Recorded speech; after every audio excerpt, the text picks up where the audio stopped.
मुंबईतल्या संघटनात्मक फेरबदलानंतर भाजपची तातडीची बैठक आहे। मुंबई अध्यक्ष आशिष शेलारांच्या अध्यक्षतेखाली बैठकीला आता सुरुवात झाली। भाजप मुख्यालयात ही बैठक सुरू आहे। मुंबईतले माजी आणि आजी जिल्हाध्यक्ष आणि इतर पदाधिकारी या बैठकीला उपस्थित आहेत। सविस्तर अपडेट्स घेऊयात आमचे प्रतिनिधी ओम देशमुख यांच्याकडून। ओम, मुंबईतल्या संघटनात्मक फेरबदलानंतर भाजपची ही बैठक होते। बैठकीत काही महत्त्वाचे निर्णय घेतले जाऊ शकतात का?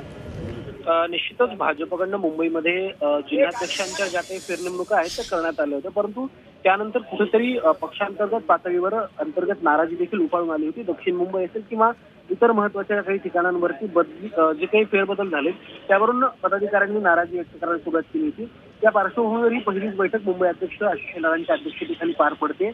यामध्ये पदाधिकाऱ्यांची नाराजी दूर करणं असेल किंवा या नव्यानं नेमणूक झालेल्या पदाधिकाऱ्यांसोबत कशा प्रकारे येत्या काळात काम केलं जाऊ शकते या सगळ्याच विषयांवरती चर्चा होणं अपेक्षित आहे। त्यासोबतच मुंबई महापालिकेच्या दृष्टीने सुद्धा काही महत्त्वाच्या सूचना या बैठकीत दिल्या जातील अशी देखील माहिती समोर येते। मुख्यत्वे दक्षिण मुंबई असेल किंवा इतर महत्त्वाच्या ठिकाणी जी नाराजी पक्षाच्या पातळीवर निर्माण झाली आहे ती शमवणं पक्षासमोर सध्या आव्हान आहे। या सगळ्याच गोष्टींवर या सगळ्याच मुद्द्यांवर या बैठकीत चर्चा होईल अशी देखील माहिती आता मिळते। कल्याण, धन्यवाद ओम या सगळ्या सविस्तर माहितीबद्दल। तर फेरबदलानंतरची भाजपची ही तातडीची बैठक आहे। या बैठकीत काही महत्त्वाचे निर्णय होतात का हे पाहावं लागेल।